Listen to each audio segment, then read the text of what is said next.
the truth, we follow them. And that's when I go look at yesterday, you cannot go to yesterday now. So we are moving forward, and that forward we are going to still moving, and nothing will stop us. Thank you so much.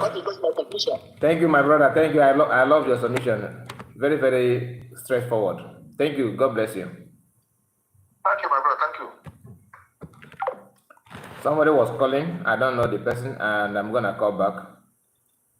I will call the person back.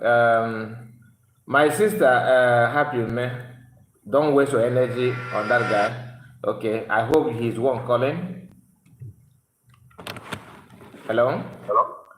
Hello. Yeah. Oh, how many company are you? Oh, how many company are you? Yes. Okay, Melike, you are welcome. Go straight to the point. Ask your question. I come from the upper land. I just have a situation for you. Because for me, I know. Continue. I'm listening to you. Continue. But my question is this. Stuart told us that he's working with General which is a complete plan.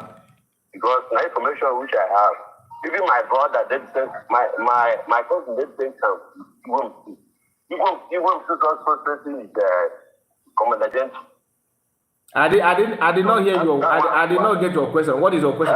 What is your question? My question is this: Why since Sam Anapa was arrested up to now? Genti. So an Igbo.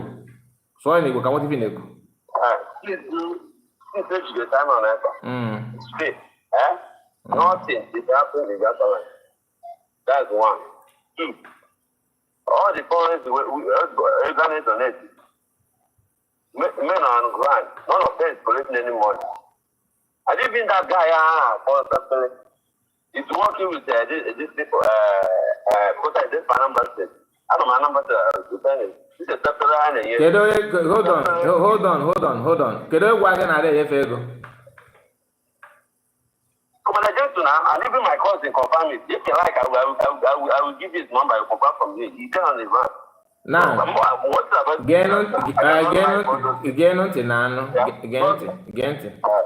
you get a program serious now. You get a program serious in me because I'm not a public. I'm not a cabinet member. Okay, why there? About my insider. Yes.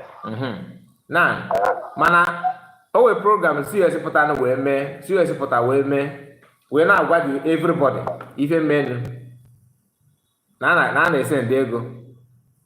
You why there? But I can have that is a complete lie because. Okay, in my friend, in a game,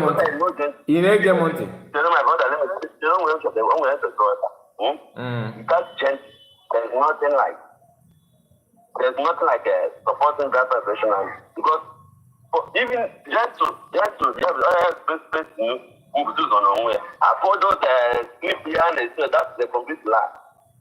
Because even my cousin, that I will send my cousin over, he will confirm it. After all those things, I'm here. And then, okay, look at the recruit where they had me last month.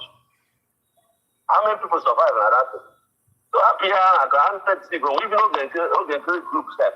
In the house, if I know you support that, that's my own. I own it. There. You can hit the next thing on your men on the back. Because if I can't have that land, they put that now. Additional step, but nobody's talking about that.